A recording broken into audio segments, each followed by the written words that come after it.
2012년 8월 태풍이 지나간 DMZ 갈대밭 한가운데서 한 청년이 숨을 죽였다. 머리 위 1m 높이로 AK 소총탄이 스쳐 지나갔고 옆 땅에 총알이 박히며 흙이 튀어올랐다. 70m 뒤에서 동료들이 쏜 총알이었다. 허리춤에는 수류탄 2발이 차갑게 붙어 있었다. 붙잡히면 자폭하기 위한 마지막 선택지. 그는 18세였다. 그리고 그는 방금 목함지뢰를 밟았다. 딱 하는 소리가 났지만 폭발하지 않았다. 불발탄이었다. 40kg까지 말라버린 몸으로 그는 다시 기어갔다. 자유를 향해서. 그 이야기의 시작은 1994년 함경남도 함흥의 한 골목에서부터였다. 정하늘이라는 이름을 가진 아이가 태어났을 때 아버지는 화학공장 노동자였고 어머니는 장마당에서 빵과 떡, 신발을 팔며 하루하루를 버텨냈다. 집안은 늘 빠듯했다. 돈이 없었고 권력은 더욱 없었다. 하지만 그 아이에게는 꿈이 있었다. 축구공 하나면 세상을 다 가진 것 같았던 그런 꿈. 북한의 마라도나가 되고 싶어요. 어린 하늘은 진심으로 그렇게 말했다. 디에고 마라도나처럼 공 하나로 세상을 뒤집고 싶었다. 그는 정말로 축구를 잘했다. 청소년 시절 그라운드에서 공을 몰고 달릴 때만큼은 배고픔도 집안 형편도 잊을 수 있었다. 경기 막판 역전골을 넣던 순간들, 동료들이 환호하며 그를 안아주던 기억들. 하지만 현실은 달랐다. 아무리 잘해도 아무리 노력해도 상위팀으로의 승급은 막혀 있었다. 감독의 눈빛이 말해주고 있었다. 아버지 줄 없는 애는 여기까지야. 권력도 없고 돈도 없는 집안의 아이에게 북한은 꿈을 허락하지 않았다. 결국 하늘은 축구화를 벗었다. 그리고 2011년 17세의 나이로 인민군에 입대했다. 훈련소는 지옥이었다. 옥수수와 쌀을 73 비율로 섞은 밥이 전부였다. 하루 종일 훈련하고 배고픔을 참으며 몸이 점점 말라갔다. 입대 당시 60kg을 넘던 체중이 단 3개월 만에 45kg까지 떨어졌다. 거울을 볼 때마다 갈비뼈가 도드라진 자신의 몸이 낯설었다. 부대에는 보양소라는 곳까지 있었다. 병사들을 살찌우기 위한 시설.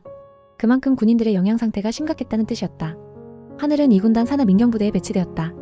DMZ 비무장지대. 남과 북을 가르는 철책선을 지키는 최전방이었다. 그곳에서 그는 매일 밤 감시초소에 올라 쌍안경으로 남쪽을 바라봤다. 그리고 충격을 받았다.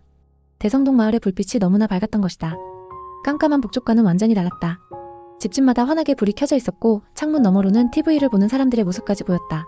저게 정말 우리가 배운 그 남조선인가? 혼란이 밀려왔다. 2011년 12월 더 큰 충격이 찾아왔다. 보양소에서 특별방송을 시청하게 되었다. 김정일이 사망했다는 소식이었다. 주변 병사들과 간부들은 일제히 울음을 터뜨렸다. 아니, 울음을 터뜨리는 척했다. 하늘도 울어야 했다. 눈물이 나오지 않자 그는 몰래침을 손가락에 묻혀 눈에 발랐다. 눈물 흘리는 척이라도 해야 살아남을 수 있었다. 그 순간 하늘이 느낀 것은 슬픔이 아니었다. 이제 내 미래는 어떻게 되는 거지? 그게 전부였다. 당은 계속 선전했다. 2012년 4월 위대한 수령 김일성 동지 탄생 100주년까지 조국을 통일하겠다. 병사들은 그 말을 믿어야 했다. 통일병사가 되어 남조선을 해방시킬 준비를 해야 했다. 하지만 2012년 4월이 왔고 아무것도 바뀌지 않았다. 통일은커녕 배는 여전히 고프고 매일 철책만 지키고 있었다. 당 선전은 거짓이었구나. 하늘은 깨달았다. 그러던 어느 날 DMZ 인근에서 이상한 종이를 발견했다. 남측에서 날아온 전단지였다. 몰래 주워 읽었다. 대한민국은 전력이 풍부한 경제 강국입니다. 숲이 무성하고 자유가 있습니다. 오십시오. 글씨들이 눈에 들어왔다. 분대장이 보면 큰일 날 일이었지만 하늘은 그 전단을 숨겨뒀다. 그리고 밤마다 감시초소에 올라 남쪽을 더 오래 바라보기 시작했다. 밤하늘 아래 펼쳐진 대성동의 불빛은 마치 다른 세계 같았다. 집안에서 가족들이 모여 웃고 있는 모습, TV에서 나오는 화려한 색깔들, 밝게 켜진 거리의 가로등. 반대편 북쪽은 칠흑 같은 어둠이었다. 우리가 배운 건 전부 거짓이었어. 저기가 진짜야. 하늘의 마음속에서 무언가가 무너지기 시작했다. 그때부터 하늘은 머릿속으로 시뮬레이션을 반복했다. DMZ를 어떻게 넘을 것인가? 2200V 고압 전기철책, 220V 전기철조망, 가시철조망. 3중 장벽을 어떻게 뚫을 것인가? 언제 경계가 약해지는가? 어느 구간이 가장 취약한가? 불가능해 보였다. 하지만 하늘은 포기하지 않았다. 차라리 남한에 가서 실패할 자유라도 누리고 싶다. 그게 그의 전부였다. 그리고 2012년 8월 말 기회가 왔다. 태풍 카눈이 한반도를 강타했다.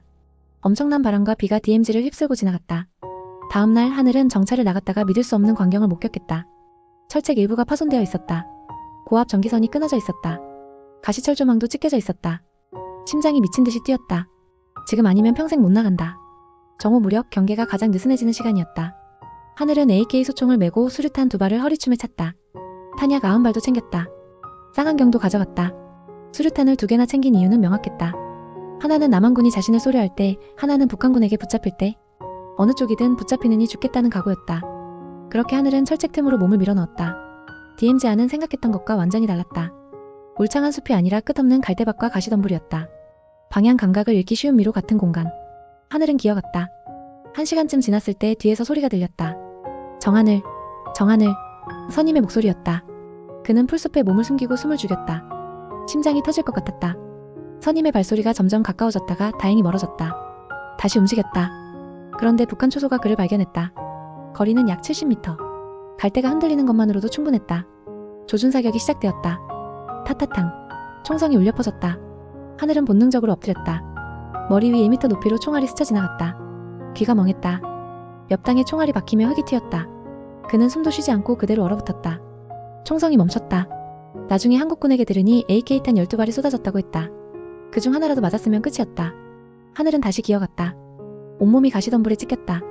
피가 났지만 아픔을 느낄 겨를이 없었다. 그리고 그때 딱 하는 소리가 발밑에서 들렸다. 순간 모든 게 멈췄다. 지뢰. 목함지뢰를 밟은 것이다. 아, 여기서 끝이구나. 눈을 감았다. 폭발을 기다렸다. 그런데 아무 소리도 나지 않았다. 불발탄이었다. 하늘은 천천히 발을 떼고 다시 움직였다. 손이 떨렸지만 멈출 수 없었다. 18시간. 겨우 2km를 이동하는데 18시간이 걸렸다.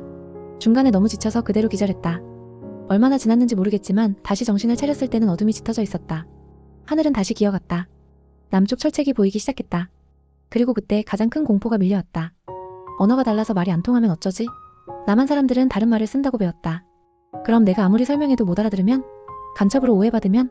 총에 맞으면? 그때 인기척이 느껴졌다. 한국군이었다. 총을 겨눈 채 다가왔다. 그리고 입을 열었다. 정지. 움직이지 마. 명령조의 한국어였다. 하지만 하늘에게는 그 말이 천사의 목소리처럼 들렸다. 알아듣겠어. 같은 말이야. 살았다. 그는 그 자리에 주저앉았다. 총도 수류탄도 쌍안경도 모두 바닥에 내려놓았다. 그리고 처음으로 울었다. 18시간의 지옥이 끝난 순간이었다. 2012년 8월 정하늘은 대한민국 땅을 밟았다. 몸무게는 40kg 초반. 온몸은 상처투성이었다. 하나원에 들어가 정착교육을 받으면서 그는 처음으로 배불리 밥을 먹었다. 2주 만에 몸무게가 10kg 이상 늘었다.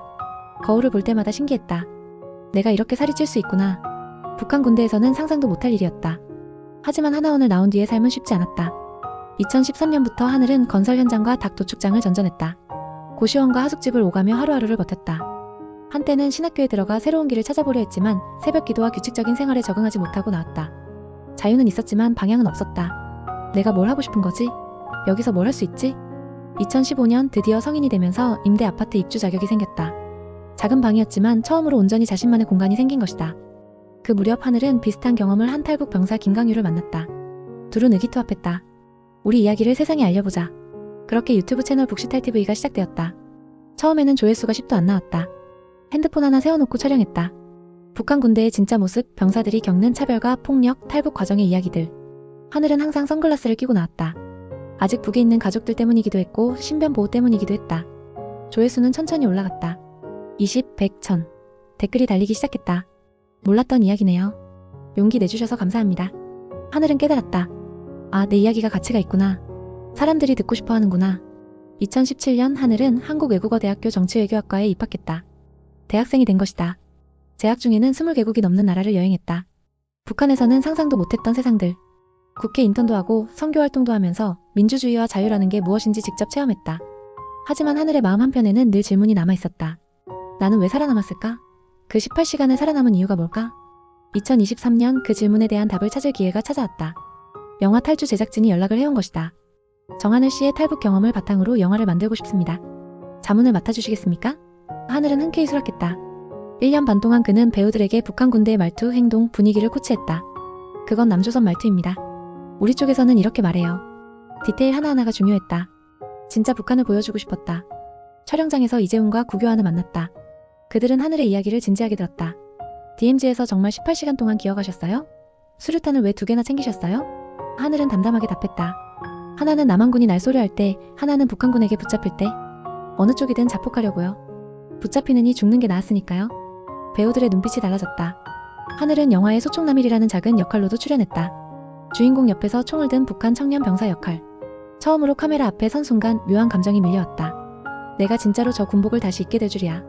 하지만 이번에는 달랐다. 연기였고 영화였고 자유였다. 2024년 7월 영화 탈주가 개봉했다.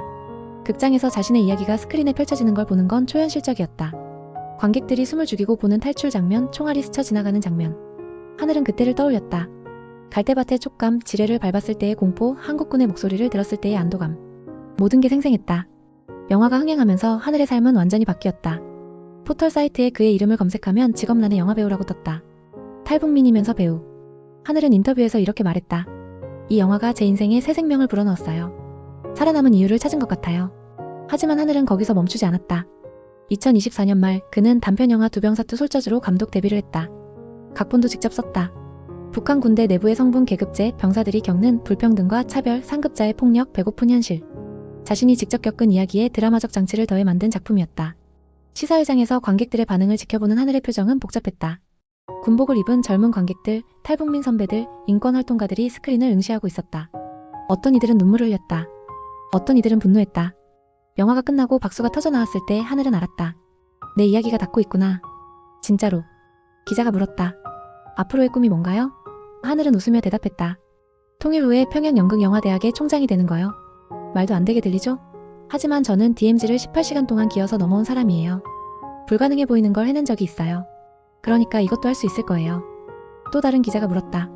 지금 DMZ를 지키고 있는 북한 병사들에게 하고 싶은 말이 있나요? 하늘은 잠시 침묵했다. 그리고 천천히 입을 열었다. 거기 있는 병사들 중에도 말 못할 마음으로 탈주를 꿈꾸는 사람들이 분명히 있을 거예요. 밤에 남쪽 불빛을 보면서 나도 저기 가고 싶다고 생각하는 사람들이요. 그 소망을 버리지 않았으면 좋겠어요. 제가 해냈으니까 여러분도 할 수 있어요. 인터뷰를 마치고 돌아가는 길 하늘은 서울 야경을 바라봤다. 2012년 DMZ 감시초소에서 쌍안경으로 바라봤던 그 불빛들.